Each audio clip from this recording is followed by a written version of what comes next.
akan membahas tentang sirah Nabi secara singkat dari lahirnya beliau sampai wafatnya beliau. Karena kalau kita jelaskan secara gamblang tentu tidak bisa kita jelaskan dalam waktu sesingkat-singkatnya, hanya 1 jam lebih, sehingga kita akan membahas poin-poin penting saja supaya ada gambaran kembali tentang sirah dari Nabi kita Muhammad sallallahu alaihi wasallam. Jangan sampai kemudian kita mengaku Islam tapi secara singkat sirahnya saja tidak paham.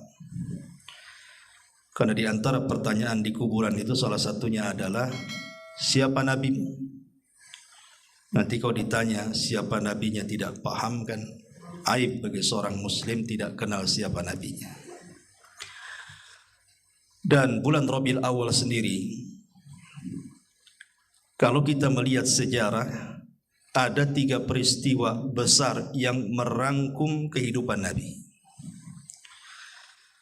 Pertama, lahirnya Nabi sallallahu alaihi wasallam. Yang kedua, hijrahnya Nabi sallallahu alaihi wasallam. Dan yang ketiga, wafatnya Nabi sallallahu alaihi wasallam. Jadi 3 peristiwa besar ini itu semua terjadi di bulan Rabiul Awal. Wafat, hijrah, dan juga lahirnya. Jadi seolah-olah bulan Rabiul Awal ini merangkum semua kisah Nabi sallallahu alaihi wasallam awal, tengah, dan juga akhir. Baik, ma'asyiral muslimin wal muslimat rahimani wa rahimakumullah. Peristiwa pertama adalah lahirnya Nabi sallallahu alaihi wasallam. Masyaallah, jazakallahu. Kita tahu bahwa terjadi silang pendapat memang di antara para ulama soal kapan Nabi sallallahu alaihi wasallam lahir itu. Yang disepakati tentu harinya, jelas. Karena memang Rasul ketika ditanya soal puasa hari Senin, maka Rasul mengatakan dzakal ladzi wulidtu fi, itulah hari yang aku dilahirkan. Artinya kalau hari jelas, tidak ada khilaf ulama bahwa Rasul itu lahir di hari Senin. Kemudian tahun juga sepakat ulama bahwa Rasul sallallahu alaihi wasallam lahir pada tahun gajah. Karena di zaman itu belum ada penanggalan masalahnya. Penanggalan Hijriyah itu baru terbentuk di zaman Amirul Mukminin Umar bin Khattab radhiyallahu an, itu pun setelah banyak kesalahpahaman soal surat menyurat. Sehingga terkadang karena tidak ada tahunnya, terkadang salah paham. Makanya dibentuklah penanggalan Hijriyah pertama di zaman Umar bin Khattab untuk menentukan tahun. Maka lahirlah Almanak Hijriyah.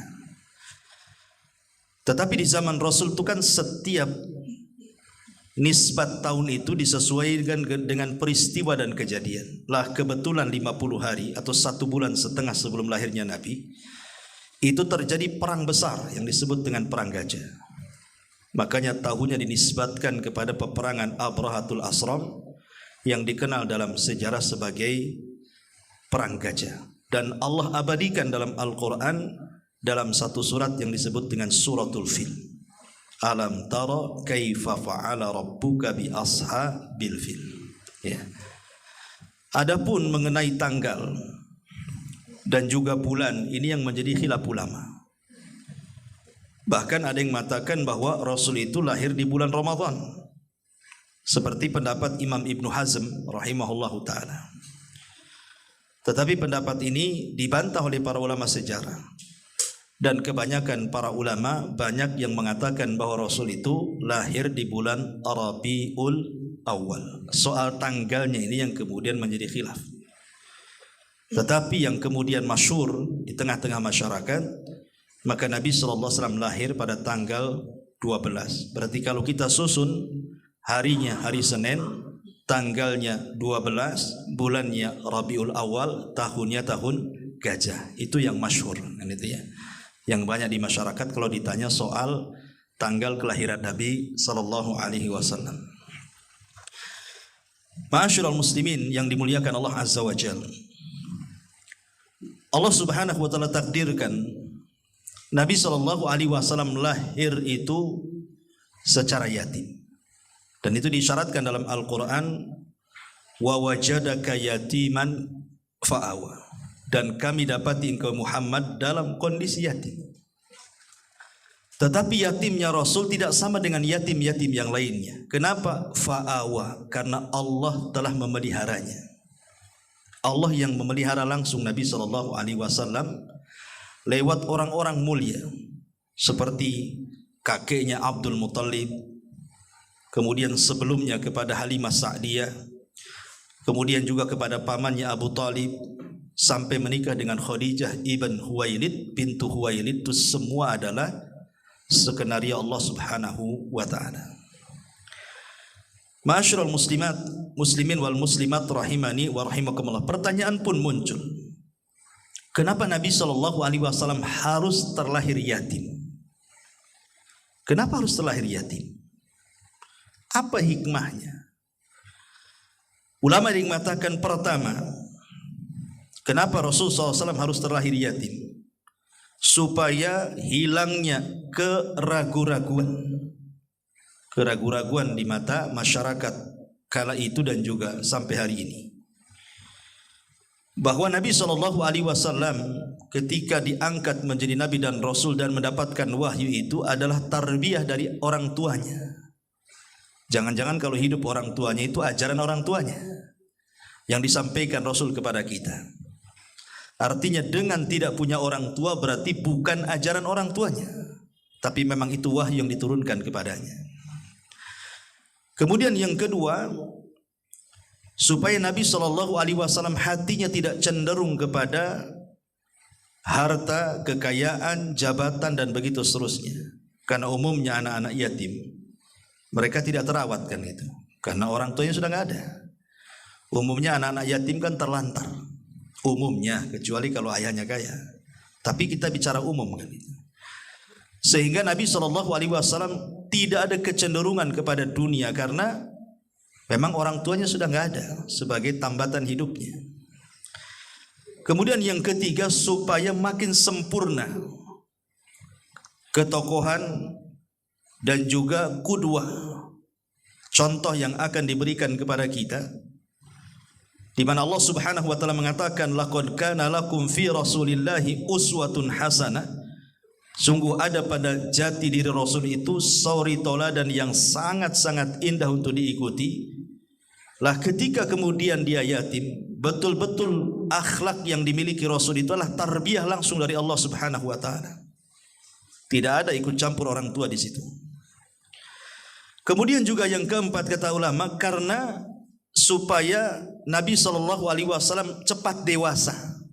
Karena biasanya kalau tidak ada orang tua itu kan tidak manja bahasa kitanya ya. Biasanya anak-anak manja itu karena ada kedua orang tuanya. Tapi kalau sudah tidak ada orang tuanya mau manja sama siapa? Sehingga terbentuklah sifat kekuatan dalam Rasul, karakter Rasul, kepribadian Rasul itu semakin kuat lagi. Artinya cepat dewasa, ya. Dan tentunya juga supaya terbebas dari penyembahan berhala. Ketika Nabi SAW kemudian yatim, ya, kita tahu bahwa di zaman itu memang sesembahan mereka adalah penyembah berhala gitu. Ketika Rasul sudah tidak memiliki orang tua lagi, sehingga Nabi SAW lebih banyak menyendiri sehingga akan mencocoki fitrah yang Allah tanamkan di situ. Makanya jadilah dia seorang nabi yang mendakwahkan tauhid, dan banyak lagi hikmahnya. Intinya bahwa Nabi SAW terlahir yatim, dan seyatim-yatimnya anak yatim adalah ketika lahir dari perut ibu yang ayahnya meninggal ketika dia dalam kandungan. Karena ketika itu Rasul berada di kandungan ibundanya usianya 4 bulan. baru kemudian ayahnya meninggal. Jadi ayahnya Abdullah itu meninggal ketika dia hendak safar menuju Syam untuk berniaga, kemudian singgah di Madinah yang ketika itu disebut Yathrib. Lah Yathrib itu kan dikenal banyak wabah. Ya semacam corona lah kalau di zaman sekarang ini kan. Lah Abdullah itu terkena wabah Yathrib. Kemudian sampai demam, kemudian sakit dan mengakibatkan dengan wabah itu kematiannya. Dan dia pun dikubur di sana. Ma'asyiral muslimin yang dimuliakan Allah Azza wa Jalla, ketika Nabi SAW lahir, memang banyak versi, keanehan-keanehan yang disebut dengan irhasat. Irhasat itu selain mukjizat. Kalau mukjizat itu kan keanehan setelah diangkat jadi Nabi. Tapi kalau keanehan sebelum diangkat jadi Nabi itu disebut irhasat namanya. Dalam bahasa Arabnya irhasat. Banyak riwayat-riwayat yang lemah gitu ya, yang ma'ruf di masyarakat sering kita dengar kalau kita menceritakan tentang kisah kelahiran Nabi itu. Seperti umpamanya ketika Rasul lahir, kemudian beberapa tiang kerajaan Persia roboh, 14 tiang malah kan roboh begitu ya. Kemudian juga padamnya api Majusi. Ya, ini semua sebenarnya riwayat-riwayatnya tidak sahih kan itu. Nah, tetapi ada beberapa yang sahih, tidak semua lemah, tidak ada yang sahih. Seperti ketika ibundanya Nabi SAW melahirkan Rasul, terpancar cahaya. Yang cahaya ini kemudian menerangi Syam. Artinya bahwa cahaya itu menunjukkan bahwa orang yang lahir ini kelak akan menjadi penguasa dunia, di mana dakwahnya akan sampai ke daratan Syam sana. Dan ketika itu Syam kan dikenal kerajaan Romawi kan itu. Dan juga di sana ada kerajaan besar namanya Persia. Dan itu negara adidaya kali itulah cahaya itu sampai menyinari dua negara tersebut. Dan ini ada isyarat bahwa kelak Nabi SAW akan menguasai dengan dakwahnya sampai ke daratan Persia dan juga Romawi. Itu sahih memang ya. Ya, dan tapi yang lain memang banyak yang lemah. Seperti terlahir dalam posisi sujud, kemudian sambil mengisyaratkan satu jari seolah-olah dia mentauhidkan Allah. Banyaklah pokoknya kisah-kisah itu ya. Kemudian terakhir sudah terkhitan tanpa ada pendarahan, macam-macam ya. Tapi memang kisah-kisah ini masyhur. Masalahnya kalau kita menjelaskan sejarah Rasul itu biasanya para duat yang tidak menyaring riwayat sahih dengan lemah itu biasanya terkeluar tuh bahasa-bahasa seperti ini ya. Oke lah, tetapi yang jelas bahwa tidak ada kelahiran yang lebih tinggi nikmatnya dibandingkan kelahiran Nabi. Makanya Allah Subhanahu wa taala mengatakan kul bi fadlillahi wa bi rahmatihi fabidzalika falyafrahu huwa khairun mimma yajma'un. Katakanlah dengan karunia dan nikmat Allah kalian harus berbahagia, dan itu lebih baik dibandingkan dunia yang kalian kumpulkan. Dan tidak syak lagi, tidak ragu lagi bahwa kelahiran Rasul adalah nikmat terbesar yang Allah anugerahkan kepada kita. Kalaulah bukan karena Allah kemudian diutusnya Rasul kita Muhammad sallallahu alaihi wasallam, tentu kita sudah menjadi penyembah berhala. Makanya ini nikmat yang harus kita syukuri dengan adanya kelahiran Nabi sallallahu alaihi wasallam. Ma'asyiral muslimin yang dimuliakan Allah Subhanahu wa taala. Kebiasaan para anak-anak kecil di zaman itu.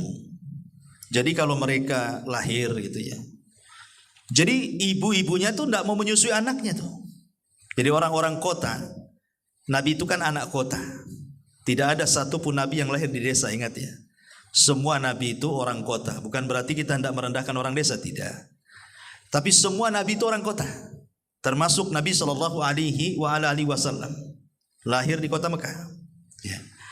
Jadi kebiasaan orang kota di zaman itu kalau anaknya lahir tidak disusui ibunya, tetapi disusui orang-orang desa. Alasannya apa? Satu, karena cuaca. Jadi di desa itu masih bersih, tidak ada wabah ya. Yang kedua, bahasa. Karena orang desa itu di zaman itu bahasa Arabnya masih fasih. Sementara orang kota itu sudah tercampur bahasa Arabnya. Ya kayak kita lah, orang kota ini kan bahasanya aneh-aneh gitu ya. Kalau orang desa kan lurus-lurus saja kalau ngomong tuh ya. Kemudian juga kesehatan. Kemudian juga fisik, karena di desa itu kan dilatih fisiknya gitu. Itu yang menyebabkan kemudian orang-orang kota itu menyerahkan bayi-bayi mereka, membayar untuk disusui wanita-wanita desa. Itu kebiasaan orang sana, adat istiadatnya orang-orang Mekah di zaman itu, gitu ya. Kalau zaman sekarang kan tidak maulah anaknya disusui orang, nanti jadi anak susuan kan itu ya. Kalau ibu-ibu zaman sekarang ini daripada disusukan orang, bagus disusukan sapi kan itu. Jadi anak sapi, susu sapi kan. Jadi intinya bahwa lah ketika itu ada rombongan dari satu kabilah namanya Bani Sa'diyah. Ada sekitar 40 wanita yang mencari anak-anak susuan, karena tujuannya mereka mencari uang. Kan lumayan selama 2 tahun disusui mereka dapat gaji gitu ya. Jadi wanita-wanita dari Bani Sa'diyah ini mereka datang ke kota.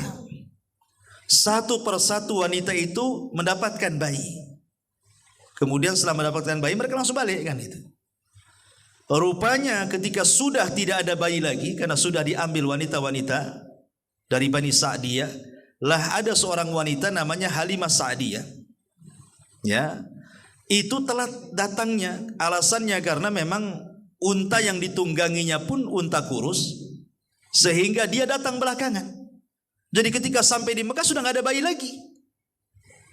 Hampir kecewa, tetapi kemudian Allah takdirkan ditunjukkan kepada bayi Nabi kita Muhammad sallallahu alaihi wasallam. Lah kenapa kemudian Rasul bayi ini tidak diambil wanita-wanita yang lainnya? Ya. Alasannya karena melihat kondisi ekonomi. Jadi melihat kondisi ekonomi saat itu. Kita tahu bahwa Nabi SAW kan hidup terlahir dari keluarga miskin. Jadi Aminah itu memang keluarga miskin. Sehingga kalau diambil bayinya, saya dapat apa? Tujuan ngambil bayi itu supaya dapat digaji. Lah kalau orang miskin mau gaji pakai apa kan gitu. Makanya tidak ada yang melirik sama sekali. Jadi tengok Nabi itu ditinggal. Sampai kepada wanita terakhir Halimah Sa'diyah. Jadi ketika melihat bayi itu hampir tidak diambil. Tetapi suaminya Abu Kabs ini mengatakan, sudahlah ambil saja. La'allahu fihi barakah. Mudah-mudahan bayi ini kita bawa ada berkahnya katanya. Jadi suaminya yang meminta kepada Halimah untuk membawa. Boleh jadi bayi ini nanti bawa berkah lah. Daripada kita pulang tak bawa bayi, ada bawa aja lah kan gitu. Subhanallah. Rupanya betul setelah kemudian di malam hari gitu ya. Di malam hari ini kan Halimah Sa'diyah dan suaminya dan punya anak kecil, karena kalau mau menyusui anak harus punya anak. Kalau tidak punya anak gak keluar susunya kan itu. Jadi punya bayi juga. Kan dari kabilah Sa'diyah ke Mekah ini kan jauh. Jadi mereka lelah, letih. Apalagi kambing. Kan orang-orang Arab tuh biasa kemana-mana bawa kambing. Untuk supaya bekal mereka. Karena mereka kan orang Mekah. Lain dengan penduduk Madinah. Kalau Mekah itu memang kambing dijadikan makanan pokok di zaman itu. Ya, mereka suka makan daging kambing. Mereka kemana-mana bawa kambing. Ya, untuk disembelih dimakan. Ataupun nanti diperah air susunya. Ya, jadi diminum di air susunya langsung diminum. Lah kebetulan malam itu pertama memang air susu dari Halimah untuk anaknya juga nggak keluar karena memang kurang gizi gitu ya, kurang makan. Yang kedua, pas mau memerah kambingnya pun nggak ada susunya juga kambing itu. Tetapi di malam hari itu ada keajaiban yang luar biasa. Ketika Nabi SAW bayi ini ada di pelukan Halimah Sa'diyah, Allah berikan keajaiban. Pertama tiba-tiba kambing-kambing itu menggemuk susunya tuh. Kemudian kok diperah banyak pula air susunya. Kemudian juga tetek Halimah pun membesar dan banyak air susunya. Jadi itu keajaiban pertama tuh. Sehingga malam itu keluarga Halimah dan suaminya serta anaknya itu betul-betul bisa merasakan lezatnya minum air susu dari susu kambing itu. Dan mereka bisa istirahat, tidak kelaparan lagi. Lah ketika Nabi SAW hendak ditetekan oleh Halimah itu, kan ditetekan ke sebelah kiri, ya, karena yang keluar dari sebelah kiri, tapi Rasul tidak mau. Ya, Rasul tidak mau. Kenapa? Dari situ Allah Subhanahu Wa Taala sudah mengarahkan Nabi itu suka dengan yang kanan. Jadi dia tidak suka tetes sebelah kiri. Jadi disusukanlah ke sebelah kanan. Alasannya kenapa? Karena tete sebelah kiri itu untuk saudara sesusuannya. Karena Halimah kan punya anak kecil. Jadi Rasul tidak mau mengambil hak saudara sesusuannya itu. Padahal masih bayi itu. Ibu ini dah tua masih ngambil punya hak orang itu. Ini Halimah ini dia hanya punya bayi itu selalu menentekan sebelah kirinya. Rasul tahu itu punya anak saudara sesuannya, tidak mau dia. Tetap disusukan ke sebelah kiri, menolak. Pas disusukan ke sebelah kanan baru mau. Subhanallah, ini pelajaran besar.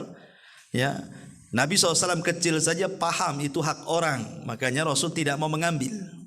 Kita udah tua-tua tidak paham itu hak orang itu. Dia ambil juga hak orang itu, nipu orang, ngurangi takaran, ngurangi tambangan, bilang bagus padahal jelek, macam-macam kan itu orang itu. Lah ini juga pelajaran besar bagaimana dari kecil sudah tahu amanah Nabi SAW. Kemudian pulang nih Halimah dan suaminya, subhanallah. Ya, di sini ada keajaiban lagi. Itu unta yang kurus itu, yang jalannya pelan-pelan gitu kan. Tiba-tiba Allah berikan kekuatan, bisa berlari kencang pula unta kurus itu. Dan menyusul teman-temannya yang lebih dulu pulang. Dan ketika sampai di kabilah Bani Sa'diyah, Halimah pula lebih duluan datang. Ini kan luar biasa ini kan. Ini kan keajaiban juga selama perjalanan. Dari situ makin sayang dengan Nabi SAW. Ditambah-tambah tiba-tiba kemudian kambing-kambingnya jadi gemuk. Dan setiap kambing orang kabilah situ kalau gabung dengan kambingnya Halimah ikut gemuk juga. Jadi membawa berkah satu kabilah tuh. Itu Nabi SAW luar biasa. Ya. Lah ketika sudah beberapa tahun di pangkuan Halimah Sa'diyah, ada peristiwa aneh. Jadi Nabi SAW ketika usianya sudah ya sekitar 4-5 tahun lah, sudah bermain gitu ya, bisa jalan ke sana kemari lari dengan saudara sesusuannya itu. Tiba-tiba kemudian ada peristiwa aneh, turun 2 malaikat menangkap Nabi SAW yang sedang bermain. Tiba-tiba kemudian membaringkannya dan membelah dadanya. Diambil jantungnya, kemudian diletakkan di bejana dari emas dan dicuci dengan air zam-zam. Kemudian dimasukkan lagi ke dalam dadanya, dijahit lagi. Itulah operasi pertama dalam sejarah dunia. Rasulullah SAW dioperasi, tapi medisnya malaikat, ya kan? Kalau di zaman itu medis orang diambil jantungnya tak mati kan? Ini kan medisnya malaikat. Allah ala kulli syai'in qadir. Allah atas segala sesuatu maha mampu. Lah ketika saudara sesuanya ini melihat, otomatis kan namanya anak kecil takutlah lari.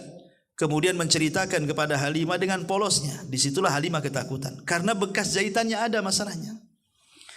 Dikhawatirkan kalau yang mendatangi Rasul itu jin. Kan nggak tahu itu malaikat. Disangka setan, disangka jin. Makanya kemudian karena ketakutan itulah kemudian Halimah mengantar kembali Nabi SAW kepada ibunya Aminah bintu Wahb ibunda Nabi SAW. Kemudian diceritakan kenapa dia harus mengembalikan, karena takut. Tapi kemudian Aminah mengatakan, menenangkan Halimah dengan mengatakan jangan takut. Karena peristiwa yang lebih aneh sudah aku rasakan saat kelahirannya katanya. Tetapi memang Halimah kemudian sudah tidak mau merawat lagi karena ketakutan. Makanya kemudian Rasul SAW diambil lagi oleh ibundanya tercinta Aminah bintu Wahb. Lah ketika Nabi SAW di usia 6 tahun, Aminah ini kan ingin menziarahi kuburan ayahnya Abdullah di Madinah. Berangkatlah Aminah dengan pembantunya dan juga Nabi SAW yang masih kecil ketika itu menuju Madinah. Kemudian berziarah ke kuburan Abdullah dan juga silaturahim kepada kerabat-kerabatnya yang ada di Madinah atau di Yathrib kala itu. Tapi sayang, setelah kemudian berziarah ya sekitar beberapa hari di Madinah, kemudian hendak pulang ke Mekah, disitulah kemudian Aminah tiba-tiba merasa sakit. Akhirnya parah sakitnya, kemudian meninggal di satu tempat antara Mekah dan Madinah yang disebut dengan Abwa. Meninggallah ibunda Nabi SAW di Abwa. Ketika itu Rasul berusia 6 tahun. Makanya kemudian oleh Ummu Aiman, budaknya Aminah ini, dibawalah Nabi SAW pulang ke Mekah. Kemudian diserahkan kepada kakeknya, Abdul Muthalib. Maka kemudian oleh kakeknya dirawat selama 2 tahun, dari usia 6 tahun sampai 8 tahun dengan penuh kasih sayang, bahkan melebihi anak-anaknya Abdul Muthalib. Cintanya Abdul Muthalib kepada Rasul itu melebihi anak-anaknya. Kan Abdul Muthalib kan ketika itu kan jadi raja Arab. Makanya sering saya katakan bahwa Quraisy itu kalau nggak dipimpin dari Bani Hashim, dari Bani Mahzum, antara 2 kabilah itu yang suka mimpin Quraisy itu. Lah kebetulan ketika itu yang memimpin Quraisy adalah dari Bani Abi Manaf, Abdul Muthalib. Namun setelah Abdul Muthalib meninggal, kepemimpinan bergeser kepada Bani Mahzum, Abu Jahal. Ya, menggantian gitu antara Bani Mahzum, Bani Muthalib ya. Lah pemimpin Arab ketika itu adalah Abdul Muthalib. Jadi Abdul Muthalib itu punya singgasana ya, yang bukan semacam tempat duduk raja lah, kayak permadani, karpet khusus gitu. Lah kadang-kadang Nabi SAW selalu duduk di karpet khusus Abdul Muthalib itu. Kadang-kadang paman-pamannya melarang, jangan duduk di situ. Ya. Tetapi kalau datang Abdul Muthalib, biarkan dia duduk di situ, karena dia adalah orang yang akan punya perkara besar di masa depan. Jadi prediksi Abdul Muthalib itu sudah ada kepada Nabi SAW. Makanya dibiarkan dia duduk di atas permadani itu. Padahal anak-anaknya juga nggak berani duduk di situ. Tapi Abdul Muthalib memprediksi bahwa Rasul ini bukan orang biasa, tapi akan menjadi orang besar di akhir nanti. Ya setelah wafatnya. Karena yang memberi nama Muhammad sendiri adalah Abdul Muthalib. Jadi saat hendak lahir itu, Nabi SAW, Abdul Muthalib kan bermimpi itu. Dalam mimpinya diilhamkan untuk memberi nama Muhammad. Jadi saat lahir Nabi SAW langsung dibawa oleh Abdul Muthalib, dibawa ke Ka'bah tuh. Kemudian langsung diberitahu masyarakat Quraisy dan mengatakan, inilah Muhammad. Nah, sejak itulah nama Rasul SAW menjadi Muhammad. Muhammad itu artinya kathratul hamdi, banyaknya pujian. Dan penamaan itu yang berikan siapa? Abdul Muthalib. Karena di sisi lain saat lahirnya Nabi SAW itu kan ada orang-orang yang bersedih karena kelahirannya. Siapa mereka? Orang-orang Yahudi Madinah. Jadi orang-orang Yahudi Madinah itu ikhwan akhwat yang dimuliakan Allah Azza wa Jalla. Jadi kenapa mereka ratusan tahun tinggal di Yathrib coba? Padahal kalau secara ekonomi, orang Yahudi kan cerdas ya, tidak sembarang memilih tempat kalau tidak ada faktor ekonomi. Secara ekonomi Yathrib itu tidak mendatangkan ekonomi, macam mana negerinya gersang kan gitu ya. Tidak bisa ditumbuhi dan bukan pusat perdagangan, lain dengan Yaman kala itu memang menjadi pusat perdagangan ataupun Syam ya. Tapi kenapa sebagian besar orang-orang Yahudi malah kemudian mereka mengambil suaka dan tinggal di Yathrib? Di sana ada sekitar 3 kabilah besar Yahudi yang tinggal di Madinah. Ada namanya Bani Kunaiko, Bani Nadir dan Bani Quraidah gitu ya. Dan kabilah-kabilah kecil ada sekitar 10 kabilah Yahudi kecil-kecil. Tapi yang besar ini yang 3. Pertanyaannya ratusan tahun mereka harus tinggal coba di negeri yang banyak wabah lagi, Yathrib itu. Ada apa coba? Rupanya di balik mereka hijrah sampai ke Madinah minta suaka itu karena mereka mendapatkan informasi dari rahib-rahib mereka bahwa itu adalah tempat di mana akan menjadi hijrah Nabi akhir zaman. Mereka tahu tuh. Sehingga mereka menunggu-nunggu kapan Nabi muncul, kapan Nabi muncul.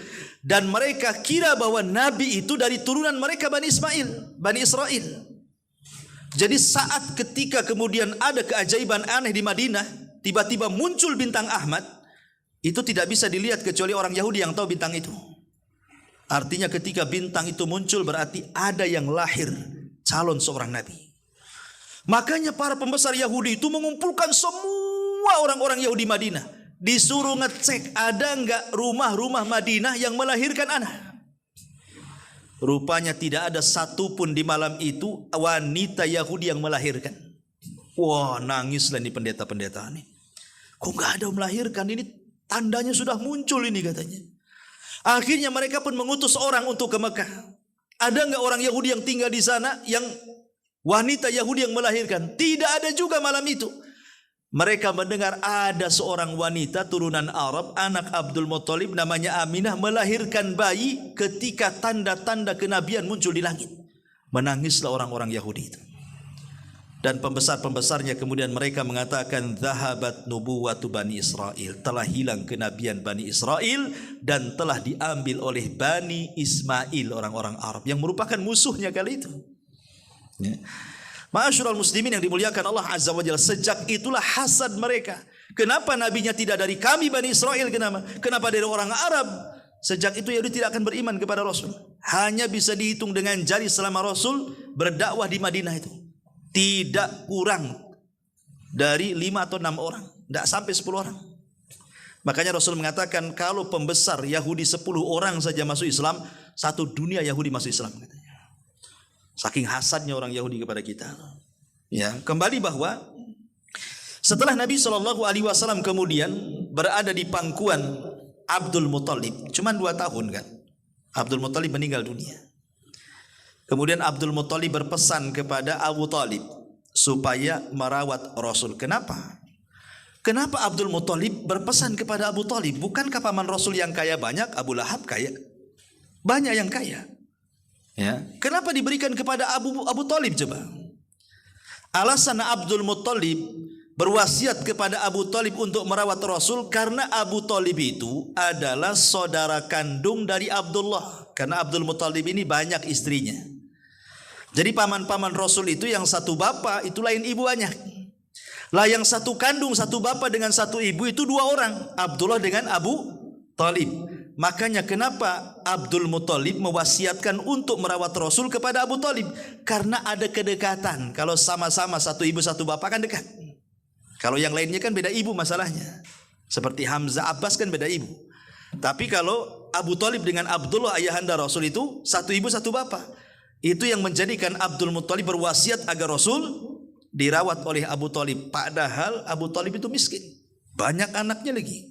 Ya.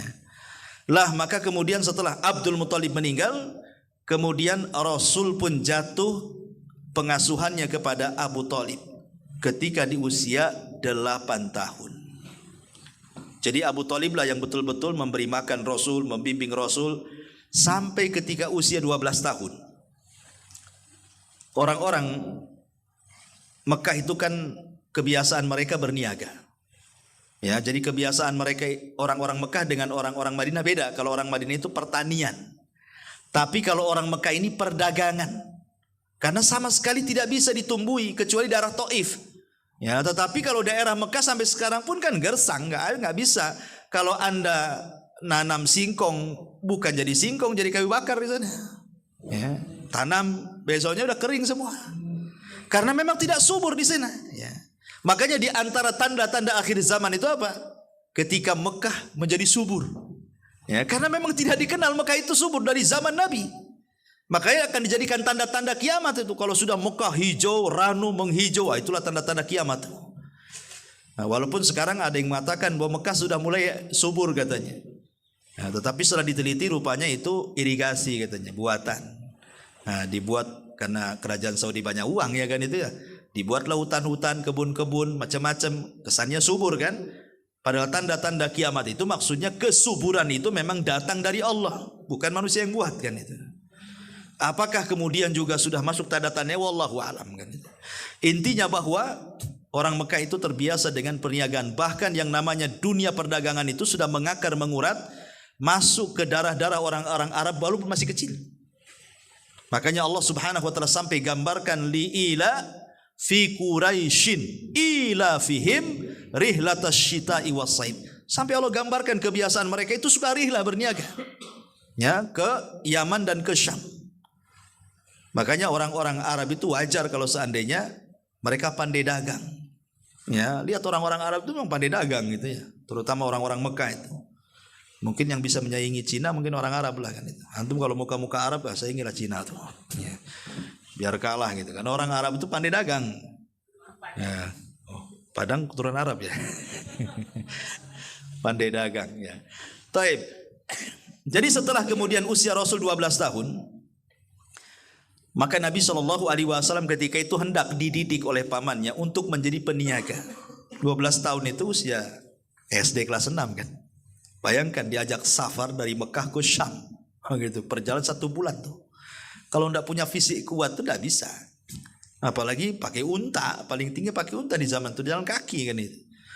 Lewat gunung bebatuan, padang pasir, macam-macam gitu ya. Tapi memang biasa orang-orang Arab sudah mendidik anak-anaknya seperti itu. Lah jadi ketika di usia 12 tahun itu Rasul sudah hendak diajarkan bagaimana cara berniaga tuh. Karena satu sisi Abu Thalib pun tidak mau meninggalkan Rasul dan Rasul tidak mau ditinggalkan Abu Thalib juga, makanya diajak sekalian. Lah di kisah yang lain, kalau kita mengacu kepada daerah Syam, di Syam itu kan ada seorang pendeta namanya Buhairah. Dijelaskan Buhairah ini termasuk pendeta yang memiliki ajaran ekstrim, ya. Jadi dia agak ekstrim dibandingkan pendeta yang lainnya gitu. Dan dia punya pembantu seorang dukun. Makanya dia diusir dari gerejanya. Nah, lah dia punya pengetahuan soal ramalan bahwa akan muncul seorang nabi gitu loh, Buhairah Rahib ini. Makanya dia uzlah, dia tidak berkumpul dengan sesama pendetanya. Dia memilih hidup di padang pasir pakai tenda gitu saja. Karena dia tahu bahwa akan lewat seorang nabi satu hari kelak katanya. Maka dia tinggal di tenda situ saja. Sambil niteni, bahasa kita nengokin nih kafilah yang datang ini. Sampai satu hari datanglah kafilah dagang dari Mekah dipimpin oleh Abu Thalib. Disitulah kemudian ada firasat yang gak enak Buhairah Rahib ini. Karena dia memandang kafilah ini berbeda dengan kafilah yang lainnya. Di antaranya awan menaungi sepanjang jalan. Jadi kata dukun ini, pembantunya yang dukun itu ngasih tahu gitu ya. Maka Buhairah Rahib langsung mencegah kafilah itu. Kemudian disuruh datang ke rumahnya dan dijamu tumben-tumbennya ini. Biasanya kafilah Arab lalu mana ada yang dijamu, kecuali kafilahnya Abu Thalib. Tiba-tiba dijamu, dikasih makan enak, suruh masuk gitu ya. Lah ketika kemudian Abu Thalib masuk ke tendanya Buhairah Rahib ini, kan ketika itu Rasul tidak masuk karena harus menjaga dagangnya gitu, unta-untanya tidak masuk. Tapi kemudian Buhairah Rahib ini bertanya, ada enggak yang kurang yang hadir di sini katanya. Kata Abu Thalib, ada anak saya katanya. Dia ada di luar nunggu dagangan. Kata Buhairah, suruh dia juga masuk katanya. Akhirnya dia masuk. Setelah kemudian diperhatikan, terperanjatlah Buhairah. Kenapa? Karena dia melihat setempel kenabian di bahu Nabi. Ya, semacam tanda lah bahasa kitanya, tanda terus ada bulu-bulu gitu. Itu stempel kenabian namanya. Ya. Lah disitulah dia mulai bertanya baik-baik kepada Abu Thalib, siapa ayah anak ini katanya. Kata Abu Thalib, sayalah ayahnya. Dusta kamu. Kamu bukan ayahnya katanya. Ayahnya pasti sudah meninggal katanya. Kok tahu nih Buhairah Rahib ini? Ya karena dia membaca. Kalau memang dia seorang nabi harus terlahir yatim. Dia nggak punya bapak. Berarti keyatiman itu salah satu alamatun nubuwah, tanda-tanda kenabian. Baru Abu Thalib ngaku, iya memang dia nggak punya bapak, sudah meninggal. Makin yakinlah kemudian Buhairah bahwa ini nabi. Kemudian ditanya lagi tanda-tanya, ditanya lagi sampai kepada tanda-tanda alam. Lah selepas itulah Buhairah mengatakan, sebaiknya ya Abu Thalib, jangan kau bawa anak ini sampai ke negeri Syam. Karena di Syam itu banyak orang-orang Yahudi yang hasad. Kalau orang-orang Yahudi hasad tahu bahwa keponakanmu akan jadi nabi, nggak akan selamat jiwanya, pasti dibunuhnya. Sebaiknya kau balikkan lagi ke Mekah, biar dia besar di Mekah katanya. Ya karena yang ngomong bukan orang biasa ya kawan, dia takutlah Abu Thalib. Ya, makanya akhirnya kemudian Abu Thalib terpaksa pulang sendiri membawa Rasul dan yang lainnya tetap melanjutkan perjalanan. Ya dibalikkan ke Mekah. Artinya Nabi SAW sudah tidak bisa lagi melatih dagang kan di usia 12 tahun. Tapi Rasul diberikan kecerdasan dan kemandirian. Tetap dia bagaimanapun dia tidak pernah melupakan kebaikan pamannya. Dia harus membantu pamannya. Jadi dia coba melihat kawan-kawan sebayanya. Kira-kira kerjaan apa yang layak untuk dia. Rupanya di liriknya banyak kawan-kawan sebayanya yang menjadi penggembala kambing. Mulailah dia mencari kerjaan, cari orang kaya, banyak kambingnya, datang. Kambing kamu saya rawat, terserah mau gaji berapa. Makanya kemudian disebutkan dalam sejarah itu Rasul itu sampai menggembala kambing itu ala qararit. Qararit itu maksudnya tidak banyak upahnya. Ya capek kerjanya tapi gajinya sedikit gitu maksudnya. Tapi itu dilakoni Rasul untuk siapa? Untuk membantu pamannya. Karena bagaimanapun dia sudah dibesarkan pamannya, dia harus membantu pamannya, meringankan kehidupan pamannya. Maka selama itulah dia jadi penggembala kambing. Tetapi selama menjadi penggembala kambing itu, dia menjadi primadonanya para penggembala. Kenapa demikian? Karena kambing-kambing yang dirawat Rasul itu gemuk-gemuk. Tidak ada yang hilang. Tidak ada yang diterkam serigala. Jadi majikan-majikannya senang. Jadi kepengen lah umpamanya saya punya kambing, kalau bisa dialah yang merawatnya gitu ya. Memang Allah berkahi. Dan ketika menjadi penggembala kambing inilah sifat Rasul nampak sehingga orang-orang menyebutnya Shadiqul Amin. Orangnya jujur, orangnya amanah. Jadi ketika Nabi sudah usianya ya sekitar 20 tahun. Ya sudah dewasa kan gitu ya. Dan selama dari 12 ke 20 tahun kan banyak peristiwa juga di situ. Ada namanya Hilful Fudul, ada namanya Perang Fijar. Nggak mungkin saya ceritakan kan itu, saya lewat saja. Jadi Nabi SAW itu ketika saat orang-orang Quraisy itu pada satu hari sibuk mereka banyak yang menikah. Ya kan sama juga di negeri kita kan ada bulan-bulan tertentu itu musim kawin gitu ya. Kawin di mana-mana. Kasihan yang tak kawin. Ya tetapi kalau musim-musim kawin kan otomatis kita datang. Dan kebiasaan orang-orang jahiliyah itu kalau kawin ya pestanya minum khamr kan itu ya. Musik-musik macam-macam lah. Sama juga dengan zaman sekarang ya. Kalau orang awam kawin ya pasti ada organ tunggalnya ya gitu. Ada kalau malamnya main judi atau apa gitu ya. Jadi orang-orang jahiliyah itu kalau mereka membuat pesta itu betul-betul dibuat pesta maksiat. Lah Nabi SAW itu sedari kecil memang sudah dibencikan maksiat. Tidak mau datang ke undangan-undangan yang ada maksiat itu. Sehingga kemudian dia pun hanya bisa tidur dengan kambing-kambingnya sajalah. Dan ingat bahwa ada hikmah kenapa Rasul diarahkan untuk menjadi penggembala kambing. Ada bahasa ahli sirah itu min riayatil ghanami ila riayatil umami. Dari penggembala kambing kelak akan menjadi pemimpin umat. Nah gitu ya bahasa ahli sejarah itu. Min riayatil ghanam ila riayatil umam. Berawal dari penggembala kambing kelak akan menjadi pemimpin umat. Kenapa? Karena Rasul belajar menjadi pemimpin itu dari kambing tuh. Dari kambing itulah dia belajar menjadi pemimpin itu. Gimana tidak belajar pemimpin coba? Di situ terlatih kesabaran. Ikhwan, antum kalau punya ternak, ya hewan, kucing, burung, ayam yang antum sukai, kalau antum gak rawat baik-baik matilah kan itu. Berarti kan perlu kesabaran merawat hewan tuh. Ya, kemudian kambing ini kan akan diburu oleh serigala-serigala. Sehingga Rasul akan berusaha untuk jangan sampai kambingnya diterkam serigala. Tumbuh keberanian, dilawan serigala sama dia. Ya, timbul tawadu, ya, yang namanya penggembala kambing ya tawadu lah, rendah diri, tidurnya sama kambing kan itu ya, di kolong-kolong kambing itu kan. Tawadu, jadi timbul sabar, tawadu, berani, kemudian tanggung jawab, amanah, disiplin dan begitu seterusnya kan. Lah dari itulah makanya Rasul punya akhlak yang luar biasa yang kelak akan memimpin umat. Min riayatil ghamami ila riayatil umami tadi. Jadi ketika kawan-kawannya hendak menghadiri walimah itu, otomatis kan nggak mungkin ninggalin kambing. Makanya mereka datang kepada Rasul seorang mengatakan, wahai Muhammad, bisa nggak aku titip kambing-kambingku? Ya. Yang lain mengatakan juga sama, bisa nggak titip kambing-kambingku? Aku akan hadir di acara sana katanya. Lah Nabi SAW kan baik ya, mau saja gitu ya. Dia dititipkan dia. Dan setiap kemudian dititipi kambing itu subhanallah. Walaupun sehari, 2 hari, 3 hari itu tidak ada titipannya yang hilang. Maksudnya kambingnya lepas satu atau dimakan serigala. Tidak, bahkan titipannya itu menjadi baik. Kambingnya makin gemuk dan begitu seterusnya. Sehingga dikenal di sesama para penggembala itu orangnya amanah. Ya, disiplin, orangnya amanah, jujur. Ya, kalau diamanahi itu tanggung jawab gitu ya. Jadi sesama penggembala kambing mulai dipuji tuh. Akhirnya kemudian pujian dari sesama penggembala kambing sampailah ke masyarakat Mekah. Dan akhirnya kemudian masyarakat Mekah pun mereka mulai menitipi barang-barang kepada Rasul. Walaupun Nabi SAW ketika itu belum jadi Nabi. Jadi kalau ada para pedagang ini mau ke Syam, mau ke Yaman, otomatis kan di zaman itu nggak ada ATM. Kalau di zaman sekarang iyalah punya uang taruh di bank kemana-mana, bawa ATM aja tinggal crack gitu saja ya, tinggal masuk ke ATM. Di zaman itu tidak mungkin bawa uang 1 karung, digondol maling kan begitu ya. Sehingga harta yang mereka tinggalkan itu biasanya dititip di rumah Nabi.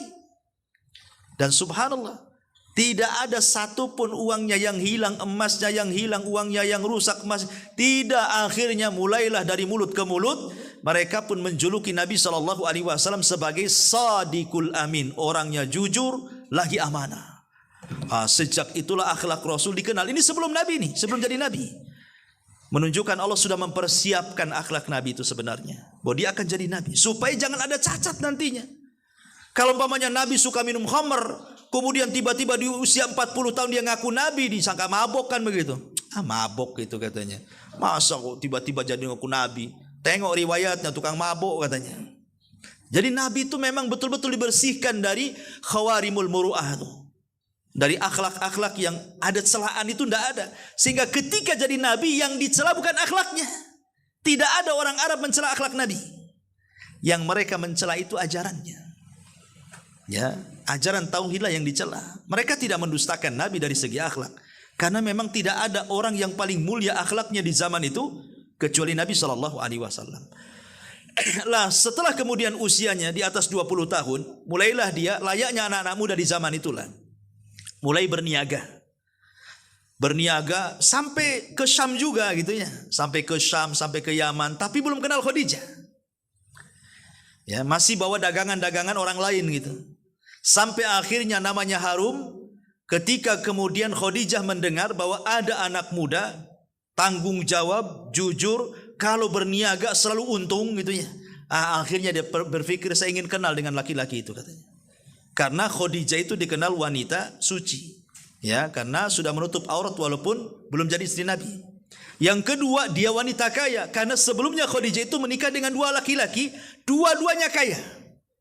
Ya, jadi suami pertama kaya, meninggal, jatuh ke Khadijah kekayaannya. Suami kedua kaya lagi gitu kan, jatuh ke Khadijah. Jadi memang Khadijah itu orang paling kaya dan cerdas.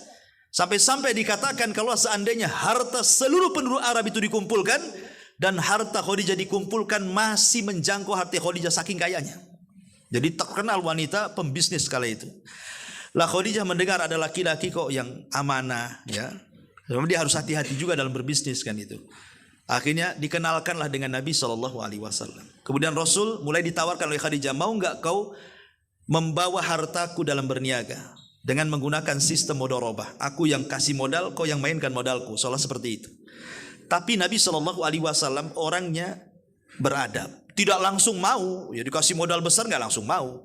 Dia mengatakan kepada Khadijah, tunggu sampai saya dapat izin dari orang tuaku, maksudnya Abu Thalib. Mau bisnis saja, izin orang tuanya dulu. Akhirnya kemudian setelah kata Abu Thalib, ambil. Mulailah Rasul memainkan modalnya Khadijah bintu Khuwailid. Lah setiap Nabi SAW membawa dagangan Khadijah itu dapat untung banyak. Sehingga Khadijah heran. Oh betul lah kata orang itu katanya. Karena saya mengalami sendiri. Seolah-olah Khadijah mengatakan seperti itu. Akhirnya dia mengatakan kepada pembantunya, Maisarah. Jadi Khadijah punya pembantu laki-laki namanya Maisarah. Dia mengatakan, ya Maisarah, saya kok penasaran dengan Muhammad ini. Maka kau harus ikut dalam setiap perniagaan dia. Catat semua yang kau lihat. Catat semua yang kau dengar.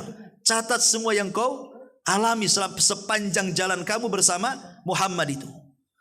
Maka Maisarah pun kemudian tidak lepas dari Rasul. Pokoknya setiap keanehan, kalau jalan ada awan menaungi dari mulai pergi sampai berangkat sampai balik lagi, dicatat semuanya. Mulai dari ada ucapan-ucapan aneh, mungkin pepohonan ngucap salam, batu ngucap salam, sampai kepada akhlak Rasul bermuamalah dengan para pelanggan, dan begitu seterusnya. Tidak ada yang terlewatkan kecuali Maisarah mencatatnya. Sampai dia pun berjumpa dengan seorang rahib yang mengatakan bahwa dia akan jadi nabi, pun dicatat dia. Baru diceritakan kepada Khadijah. Disitulah Khadijah tertarik dengan Nabi SAW, mulai jatuh hati ingin menikah dengan Rasul. Lah Khadijah punya saudari namanya Nafisah, dan mengatakan, wahai Nafisah, bisa nggak ngomong sama Muhammad? Aku suka dengan dia. Kata Nafisah, kan ku coba. Akhirnya kemudian Nafisah datang kepada Rasul dan mengatakan, ya Muhammad, kau ini sudah usia, harusnya sudah punya istri. Kenapa kau tak menikah? Kata Rasul, ini itu. Emang ada calonnya untukku? Kata Nafisah, ada. Wanita suci, kaya, macam-macam lah, dipujilah Khadijah, tapi tidak disebut namanya. Ya, membuat Rasul penasaran kan itu. Kemudian kata Nafisah, mau nggak menikah dengan Khadijah? Katanya. Dengar Khadijah, kayaknya percaya nggak percaya kan itu. Karena bagaimanapun dia majikannya kan di zaman itu.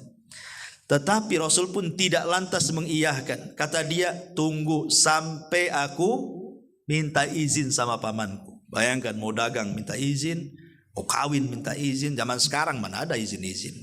Apalagi perantau kan.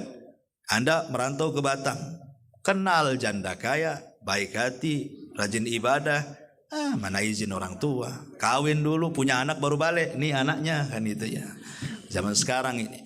Tapi zaman dulu tidak, masih ada akhlak-akhlak. Rasul itu mengajarkan kepada kita sampai nikah pun harus izin orang tua. Padahal dia laki-laki. Menunjukkan apa? Rasul itu memiliki akhlak yang tinggi, tetap minta izin. Ketika pamannya mendengar dia akan menikah dengan Khadijah, senang lah kan itu. Langsung dilamarkan sama pamannya. Dan itulah pernikahan yang luar biasa, di mana seorang laki-laki betul-betul menghargai seorang wanita yang di zaman itu harkat dan martabat seorang wanita jatuh di tengah-tengah jahiliyah. Maka Rasul mengangkat derajat wanita dengan memberikan mahar terbaik. Belum ada dalam sejarah jahiliyah seorang laki-laki meminang menikahi seorang wanita dengan mahar tinggi dan menghormati seorang wanita di zaman itu. Padahal Islam belum ada tuh. Tapi Rasul sudah mengajarkan bagaimana memuliakan seorang wanita. Ada yang mengatakan wallahu alam maharnya, kalau uangnya 4.000 dinar dan kemudian unta sekitar 40 ekor unta, wallahu alam gitu ya. Dalam buku sejarah ada yang catat seperti itu. Ya kan, ada yang mengatakan 40, ada yang mengatakan 100 ekor unta. Ya, mana yang benar yang wallahu alam. Tapi yang jelas bahwa kalaupun seandainya 40 ekor unta atau sampai ke 100 ekor unta, 1 ekor unta ini kalau yang betina itu kan mahal harganya. Coba antum klik di Google itu. Unta tipe B saja, kalau sekarang ada tipe sapi A, B, C. Ini unta tipe B yang betina itu saja sudah 100 juta lebih tuh. Kalau tipe A-nya bisa 200 juta kan itu. Artinya satu untanya cukup kita beli mobil tuh. Loh kalau 40 unta apa enggak mobil Avanza antum kasih maharnya. Lah itulah luar biasa gitu. Ya, jadi maharnya Rasul itu luar biasa karena unta itu kinayah daripada kemewahan di zaman itu. Makanya Rasul itu kalau mengkinayahkan sebuah kekayaan pasti dengan unta. Apa kata Rasulullah kepada Ali? Ya Ali, la in yahdiyakallahu rajulan wahidan bika khairun laka min humrin na'am. Hei Ali, kalau seandainya engkau bisa memberikan hidayah satu orang lantaran lisanmu, lebih baik daripada unta merah. Jadi Rasul itu kalau mengistilahkan kekayaan dengan unta, ya karena unta itu adalah simbol kekayaan di zaman itu. Ya, jadi kalau sekarang ya mobil-mobil mewah lah. Jadi kalau Pak Edi nikah lagi itu umpamanya, contoh ya. Jadi memang maharnya itu pakai 40 Robicon umpamanya kan. 40 mobil Robicon gitu. Ya, ngambil dari pajak Robicon. Jadi umpamanya 40 Robicon, kan kaya. Siapa yang nggak ngiler gadis-gadis mau 40 Robicon pula kan itu. Semacam itu. Ya tapi kalau Pak Edi maharnya seperangkat alat sholat, ya kabur orang kan. Seperangkat alat sholat sama aja kan itu ya. Nah, jadi memang Nabi SAW itu ingin memuliakan sampai seperti itu maharnya. Jadi akhirnya kemudian menikahlah Nabi SAW dengan Khadijah. Lah sejak menikah dengan Khadijah itulah Khadijah sudah berhenti menjadi wanita pembisnis, murni menjadi ibu rumah tangga. Dia serahkan semua kekayaannya kepada Nabi. Ya kan jarang kalau ada janda kaya menikah dengan bujangan, tiba-tiba habis menikah datang ke notaris, ambil kekayaan saya serahkan kepada suami saya. Bisa nikah lagi suaminya. Ya. Kalau zaman sekarang mana ada, karena amanah sudah hilang. Ya. Jadi Khadijah itu saking yakinnya dengan Rasul, memang murni diserahkan kekayaannya. Ambil semuanya. Dia murni jadi ibu rumah tangga. Jadi betul-betul Rasul yang memainkan bisnis kekayaannya. Khadijah dari situlah maka Rasul menjadi tajir akbar. Memang pedagang besar. Lah ketika jadi pedagang besar itulah dia kenal mulai para pedagang-pedagang besar yang lainnya. Kenal Abu Bakar, kenal Utsman, kenal Abdurrahman bin Auf kan itu ya. Para pedagang itu mulai dikenal. Karena sama-sama pedagang besar masalahnya. Sampai akhirnya kemudian betul-betul Allah anugerahkan banyak keturunan dari Khadijah, lahirlah Qasim. Tapi sayang Qasim meninggal. Kemudian Nabi SAW karena sedih, akhirnya Khadijah kan punya anak angkat budak namanya Zaid ibn Haritha. Diangkatlah Zaid, dimerdekakan jadi anak angkat Nabi sebagai pengganti Qasim yang meninggal. Nah, maka ketika itu sempat heboh menjadi Zaid ibn Muhammad, tetapi setelah diangkat jadi Nabi, turun surah Al-Ahzab melarang tidak boleh menisbatkan anak angkat ke bapak angkat, dibalikan nasabnya dari Zaid bin Haritha. Kemudian setelah diangkat jadi Nabi, lahir lagi namanya Abdullah atau disebut dengan Thayyib, tapi sayang meninggal juga. Kemudian lahirlah anak wanitanya, mulai dari Zainab yang paling besar, kemudian di bawahnya Ruqayyah, kemudian di bawahnya Ummu Kulsum, kemudian di bawahnya Fatimah. Gitu. Semua anak-anak Rasul meninggal ketika Rasul masih hidup, kecuali satu, Fatimah. Fatimah meninggal 6 bulan setelah Rasul meninggal. Tapi semuanya meninggal Rasul saat hidup dan menyaksikan bagaimana putra-putrinya meninggal. Dan ini musibah yang luar biasa. Kematian anak itu beda dengan kematian orang tua, kematian pasangan. Kematian orang tua musibah, ya. Tapi musibahnya sebentar saja, paling 2-3 hari, nanti baru cerita surat tanah, surat ini, surat itu, kan, cerita waris, ya. Kematian pasangan pun paling beberapa hari saja, habis itu mulai kepikir kawin lagi, kan itu ya. Tapi kalau kematian anak ini memang betul-betul musibah. Siapa yang menggantikan anak? Pasti sedihnya lama tuh. Ya, walaupun ngangkat anak angkat pun tidak sebagaimana anak kandungnya. Makanya Rasul itu dalam sekali ketika kematian anak-anaknya, terutama kematian Ibrahim. Ibrahim 1 tahun 8 bulan meninggal dunia, itu anak laki-laki terakhir dari Maria Kiptiah. Sampai Rasul meneteskan air mata 3 hari menangis. Sampai Abdurrahman bin Auf heran, kok bisa menangis? Bukankah kau melarang tidak boleh niyaha wahai Rasul? Kata Rasul, ini bukan niyaha, ini air mata kasih sayang, kata Rasul. Kemudian Rasul mengatakan, bagaimana aku tidak menangis ya Abdurrahman? Innal aina latadma wa innal qalba latahzan wa inna bi firaqika ya Ibrahim lamahzunun. Air mata, kedua mataku ini bisa mengeluarkan air mata wahai Abdurrahman. Hati ini bisa tersayat karena kematian Ibrahim, dan perpisahan Ibrahim denganku sungguh menyesakkan dada, kata Rasul. Rasul sampai menangis, ya, karena memang beda kematian anak. Ma'asyiral muslimin wal muslimat rahimani wa rahimakumullah. Kemudian baru setelah Rasul usianya hampir 37 tahun, ya, sudah mendekati ke 40, itu 3 tahun sebelum diangkat jadi Nabi. Nabi SAW itu mulai nggak enak, hatinya itu tidak tenang dengan melihat kondisi orang-orang Arab Quraisy itu yang makin hari makin jahat, gitu ya. Makin hari makin rusak, makin hari makin bejat. Pokoknya gak nyaman, fitrahnya menolak. Dan dia ingin memperbaiki tapi tak bisa. Akhirnya kemudian Nabi SAW mulai kemudian tidak suka tinggal di Mekah. Mulailah dia uzlah. Kadang-kadang 1 bulan dia pindah ke Mina, tinggal di Mina. Kadang-kadang di Muzdalifah, tinggal di Muzdalifah. Ya, pokoknya uzlah, tidak mau ketemu orang. Sampai ketika di usia hampir 40 tahun, 6 bulan sebelum masuk era kenabian, Rasul itu selalu dimimpikan aneh. Sampai mimpinya seperti falak subuh. Jadi kalau mimpi malam, besoknya jadi kenyataan. Mimpi lagi, besoknya jadi kenyataan. Pokoknya setiap mimpi selama 6 bulan itu menjadi kenyataan. Heran, ada apa gitu ya. Jadi rupanya itu muqaddimah apa? Muqaddimah kenabian. Karena dalam mimpinya dia pun didatangi malaikat dalam sebuah gua, nanti akan memeluk begini. Pokoknya diceritakan dalam mimpinya. Makanya ketika Rasul didatangi pertama kali malaikat Jibril tidak kaget. Kenapa? Karena sudah terangkum dalam mimpinya tuh. Jadi ketika Nabi SAW kemudian berpikir ingin mencari tempat yang betul-betul jauh daripada penduduk Mekah, maka tepat di bulan Ramadan pada tahun ketika Rasul berusia 40 tahun, Rasul pamit dengan Khadijah dan membawa bekal yang banyak untuk 1 bulan. Entah kemudian dilangkahkan kemana kakinya, rupanya sampai pula di atas perbukitan. Ya, rupanya tidak sadar Nabi SAW sampai ke sebuah gua, yang kemudian gua itu menjadi sejarah yang tidak akan hilang kalau kita menceritakan sejarah Nabi. Gua Hiro. Disitulah Rasul sampai. Kenapa memilih gua Hiro? Karena gua Hiro itu di atas Mekah. Ya. Jadi kalau kita ini berada di atas gua Hiro itu, memandang Mekah itu di bawahnya. Seolah-olah di sini Allah Subhanahu wa taala hendak mengangkat Rasul secara hissi ataupun maknawi. Secara hissi maknanya nanti penduduk Mekah akan menjadi kekuasaan dia. Ketika Fatu Mekah, orang Mekah tunduk kepada Nabi. Itu secara hissi. Secara maknawi Rasul akan diangkat bukan hanya dari penduduk Mekah, bahkan satu dunia manusia dan jinnya. Rasul adalah manusia yang paling tinggi di antara semua makhluk yang Allah ciptakan. Makanya memilih tempat yang tinggi. Disitulah Nabi SAW selama 1 bulan berada di Gua Hira. Tepat pada hari Senin. Tepat di hari Senin. Tepat lagi kemudian sebelum subuh.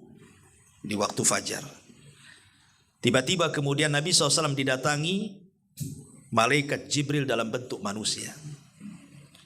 Di tanggal-tanggal ganjil di akhir bulan Ramadan. Kita tidak tahu tanggalnya apakah 21, 23, 25, 27, 29 wallahu alam. Tapi yang jelas bahwa Nabi SAW di tanggal-tanggal ganjil di akhir Ramadan, ya, di hari Senin, Jibril turun kemudian masuk ke dalam gua. Setelah bersalaman dengan Rasul, tiba-tiba memeluk Rasul, tiba-tiba kemudian membisikkan di telinga Rasul, "Iqra ya Muhammad." Baca wahai Muhammad. Dalam pikiran Nabi, namanya membaca itu kan membaca tulisan. Lah Nabi tidak bisa baca, nulis saja tidak bisa. Makanya Rasul mengatakan, "Ma ana biqari," aku tidak bisa baca, kata Nabi. Kata Jibril, "Iqra," baca. Kata Rasul, "Ma ana biqari," aku tidak bisa baca. Kata Jibril, "Iqra," sampai 3 kali. Makin dierat, makin dipeluk, makin ketakutan Rasul. Tetap yang ketiga Rasul mengatakan, "Ma ana biqari," aku tidak bisa baca. Karena dalam pikiran Rasul, membaca tulisan mana bisa aku baca, kata Rasul. Makanya Jibril akhirnya mentalkinkan ayat yang merupakan ayat yang mengangkat Rasul menjadi nabi pertama. Iqra bismi rabbikal ladzi khalaq, khalaqal insana min 'alaq, iqra wa rabbukal akram, alladzi 'allama bil qalam, 'allamal insana ma lam ya'lam. Inilah surat pertama yang turun kepada Rasul. Resmi Rasul didaulat jadi nabi. Makanya ada istilah Nubi Abil Alaq, diangkat jadi nabi dengan SK turun surah Al-Alaq ayat 1 sampai 5. Lah setelah Jibril kemudian datang gitu ya, Rasul menyelesaikan i'tikafnya di Gua Hira kemudian pulang. Masalahnya selama berbulan-bulan tak datang lagi Jibril itu. Rasul ke Gua Hira ditunggu tak datang lagi lah Jibril itu. Nanti bulan depannya datang lagi sampai 6 bulan, sampai sesak dada Nabi itu. Jangan-jangan yang menemui saya kemarin di gua itu jin, setan. Jadi lain-lain pikiran Nabi itu. Karena cuma itu saja sekali menemui Nabi. Ya. Tetapi setelah 6 bulan udah sesak dada Nabi itu, kenapa kok dia tak datang lagi gitu ya.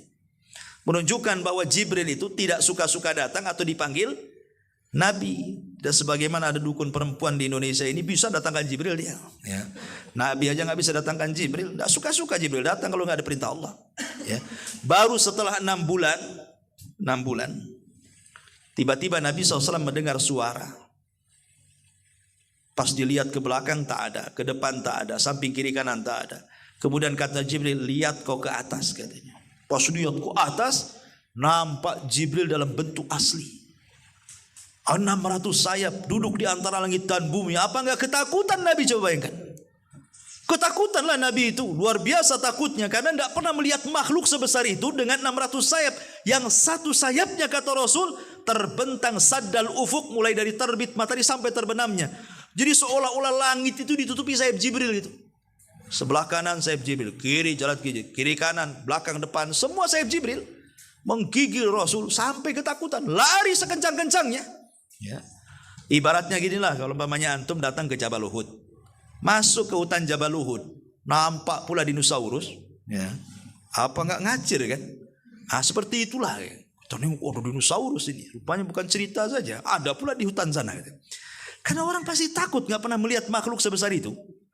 Makanya Rasul sampai demam tinggi, sampai panas masuk ke rumah Khadijah dan mengatakan, "Dathiruni ya Khadijah, selimuti aku." Karena takutnya dia. Kemudian Khadijah pun datang dan menyelimuti Nabi. Tapi Khadijah istri yang baik dan mengatakan, "Ada apa?" Diceritakan akhirnya. Kalau dia melihat makhluk yang bersayap begini-begini, Kata Khadijah, tenang, itu bukan tanda hendak Allah menghinakan dirimu wahai suamiku, karena engkau orang baik. Engkau itu tidak berkata kecuali jujur. Engkau ini orang yang menghormati tamu. Engkau orang menolong orang. Oh, disebutkan sifat-sifat Nabi. Sampai reda, sampai hilang takutnya. Ya, diselimuti kan sudah mengurangi takut. Makanya kalau kita takut mesti ambil selimut.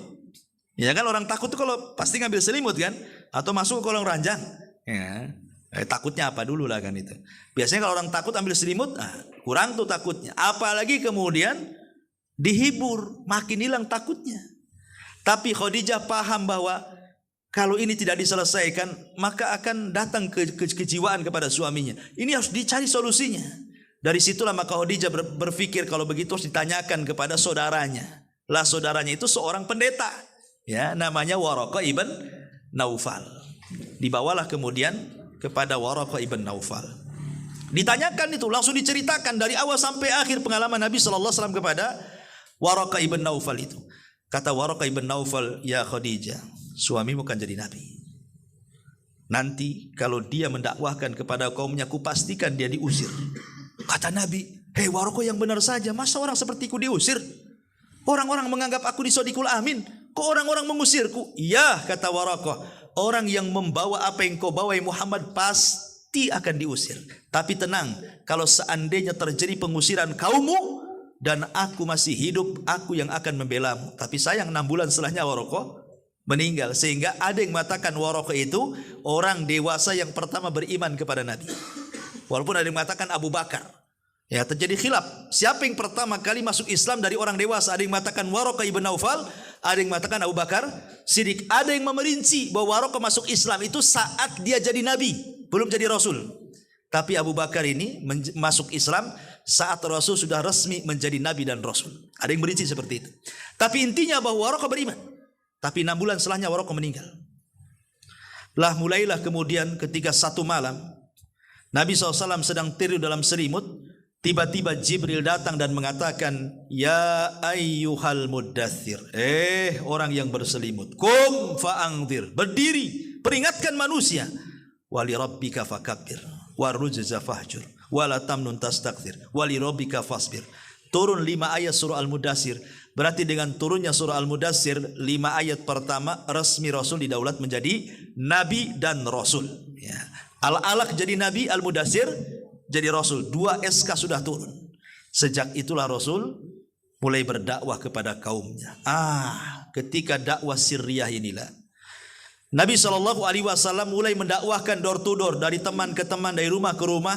Akhirnya adalah sekitar tidak sampai 10 orang masuk Islam. Ya, tidak sampai 10 orang masuk Islam. Di antaranya Abu Bakar. Ya. Tapi setelah kemudian ada seorang sahabat yang masuk Islam namanya Arqam ibn Abi Arqam. Arqam ibn Abi Arqam ini dia dari kabilah musuhnya, dari Bani Mahzum, dari kabilahnya Abu Jahal. Satu-satunya sahabat yang awal-awal masuk Islam dari kabilah musuh Nabi adalah Arqam bi Abi Arqam tuh, dari kabilah Abu Jahal. Yang lainnya dari kabilah Bani Hashim. Ya. Rasul menginginkan markas dakwah itu di rumah Arqam bi Abi Arqam.